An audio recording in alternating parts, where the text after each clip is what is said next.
Chapter 4, AudioBook, Part 2. Maomao and Yarrow had been scouring the bookshelves for a while when Ian returned. "Food's ready," she said. She'd brought a nice, hot meal. A small man followed behind her, carrying what she couldn't hold. The annex had a kitchen of its own, but for serious cooking, she must have borrowed the kitchen in the main house. They moved from the library to a living area, where the meal was placed on a table. "My apologies for intruding on your afternoon." "Thank you for inviting me," said Lahan with a smile. He showed no sign of actual contrition. "No one invited you." On this one point, Maomao and Ian were in perfect accord. Lahan had, however, brought a gift. Maomao didn't know how he had figured it out, but he'd brought Hazma, Yarrow's favorite. He must have pulled a few strings. Incidentally, whenever Yarrow tried to ask about what it was, Ian dissembled. It seemed the young mistress still didn't know that her favorite snack was made of frogs. Lahan really must have raked it in at the Go tournament. Plus he seemed to be into some sort of business involving sweet potatoes, and had other hustles besides. It seemed like enough work for several of him, yet he somehow kept all the plates spinning. That much, she had to give him. "I'm so happy to have all these lovely flowers around me as I eat. A rose, an iris, and wood sorrel." He didn't have to explain who that last one was. "It's a little early, but why don't we eat?" Yarrow said, gesturing at the food on the round table. There were 4 chairs around it, and they sat with Yarrow facing Ian and Maomao facing Lahan. That put a flower at each hand for Lahan, but every time he looked up and saw Maomao, he looked vaguely annoyed.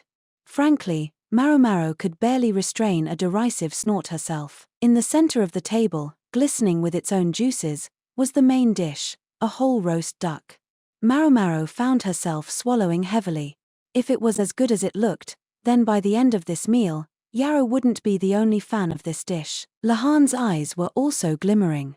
He was still a young man, just 21, and there was so much more to eat in his life. Ian, observing the scene, stood up from her chair.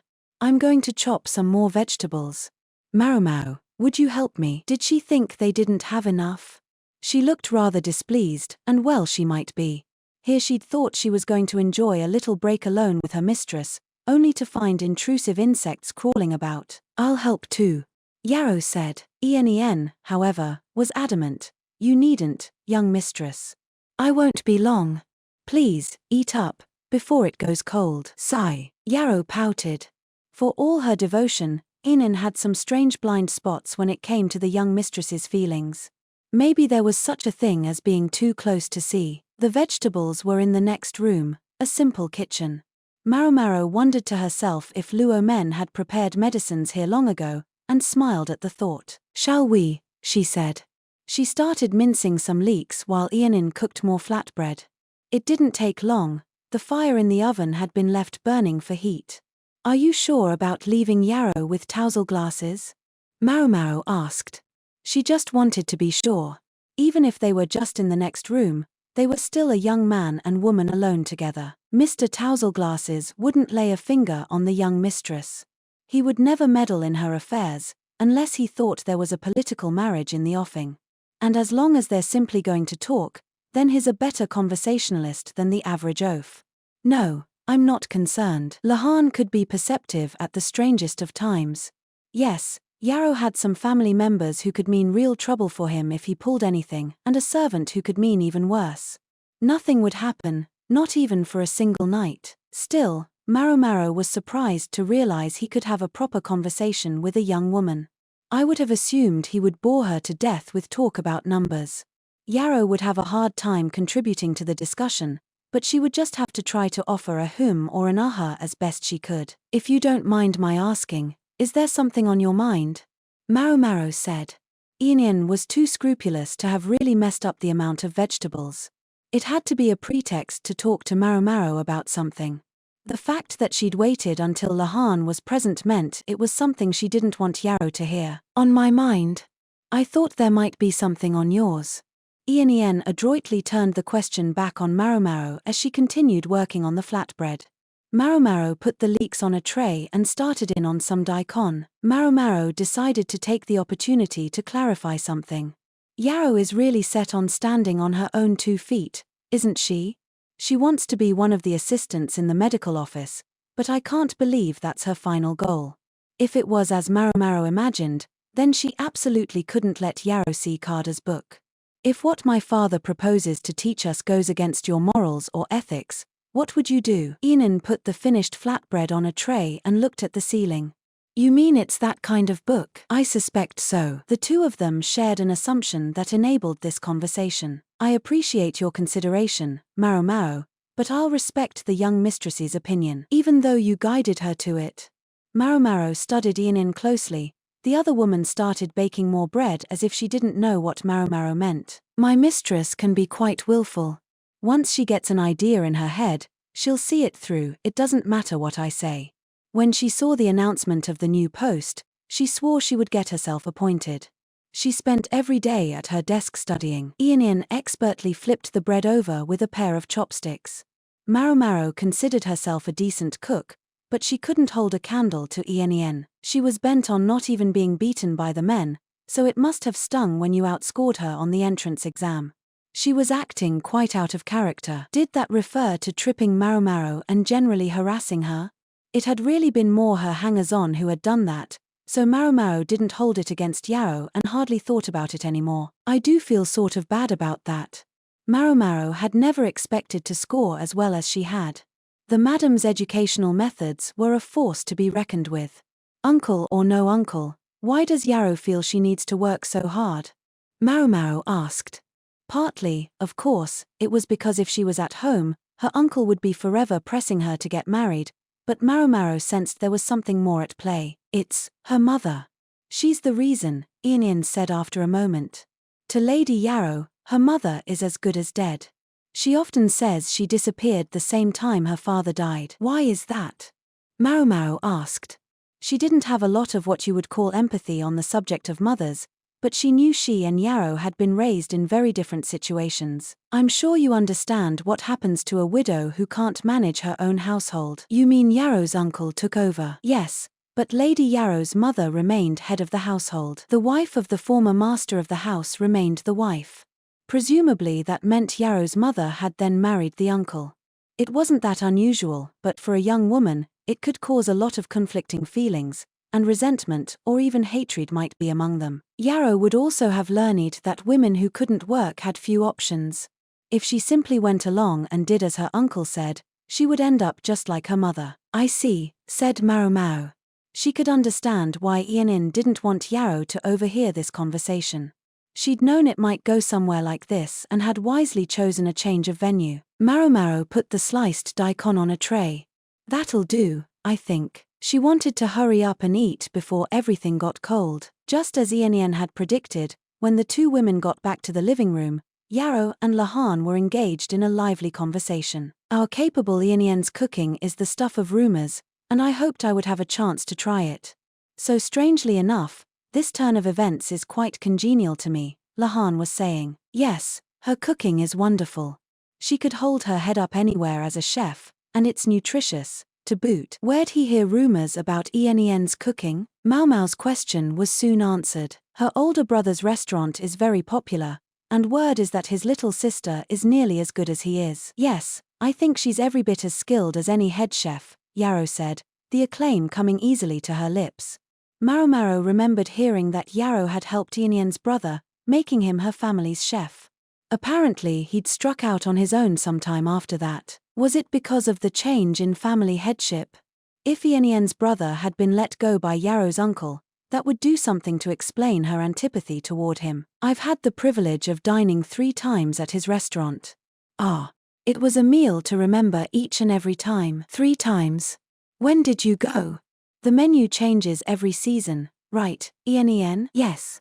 In fact, he finds the freshest ingredients each month. Talk of Ean's brother was enough to get Yarrow really engaged. She passed the conversation to Ean, who joined in.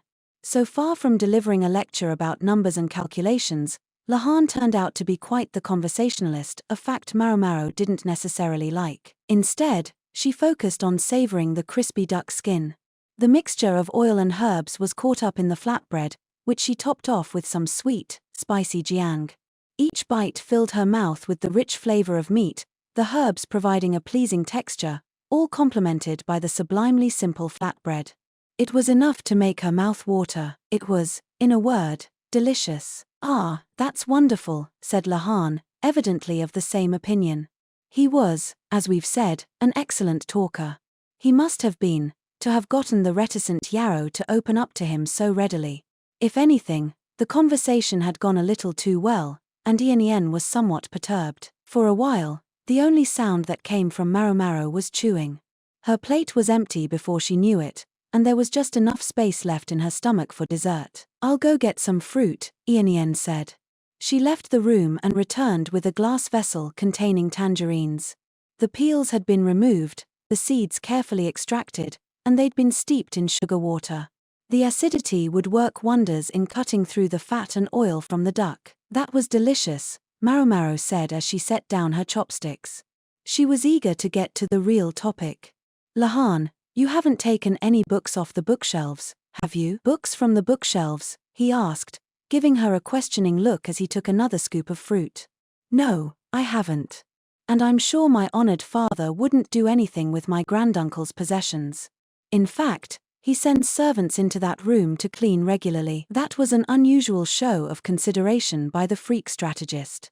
No wonder the annex looked so clean. "You think there's something missing?" Lahan asked.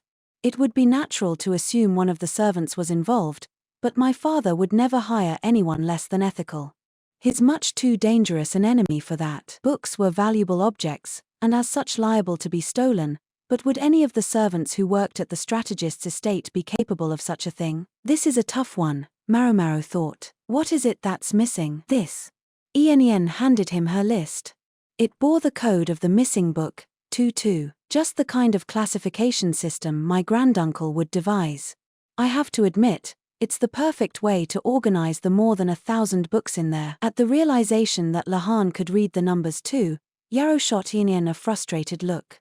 She hated being the only one who didn't know what they meant. Ian seemed to understand, for she started writing numbers on some new sheets of paper. 1, 2, 3, 4, 5, 6, 7, 8, 9. 1, 2, 3, 4, v, 6, 7, 8, 9. Yarrow's expression softened, no longer quite so angry.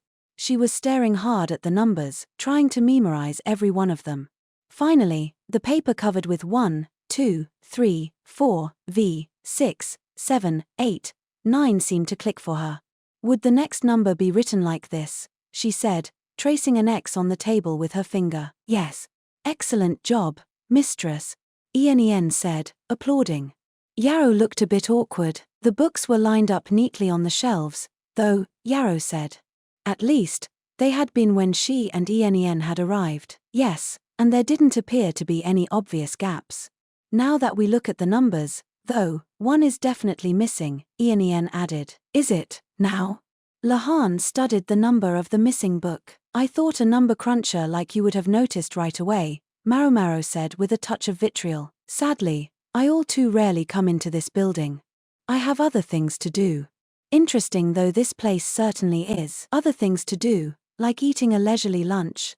Or did you have something else in mind?" Oops. Her true feelings were showing. "Maomao, please be more respectful in Lady Yarrow's presence," Ian said, entering her teacherly mode.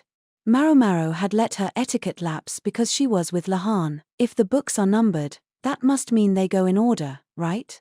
Yarrow said. "Yes. The first 2 volumes are basic information. Volume 1 was about the anatomy of the human body, and Volume 2 was about surgical treatment.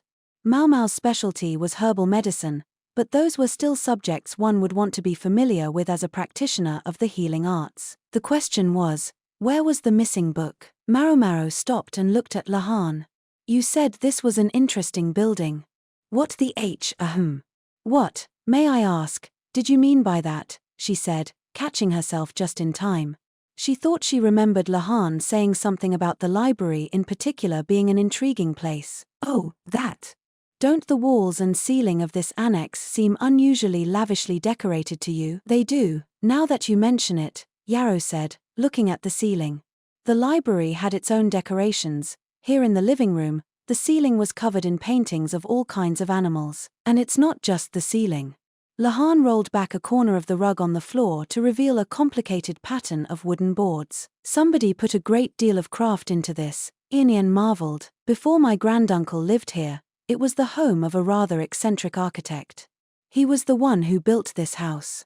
He had a fondness for unusual patterns, and he loved gimmickry. Say what you will about the La clan's personalities, they do have a tendency toward genius, Inian said, nodding. So had the architect been a member of Maomao's family? Most unfortunately, in the grip of an idea for a new device, the architect got a little overeager and ended up, well, in the grip of his new device. By the time they found him, he was practically mummified. People had just been saying they hadn't seen him around for a while, and there he was, a dry husk. Neither Maomao, Yarrow, or Ien said anything. Their gazes swept the room. Oh, relax. It wasn't in this building, it was a different one. And we managed to sell it off. No mummies are going to pop out of the woodwork here.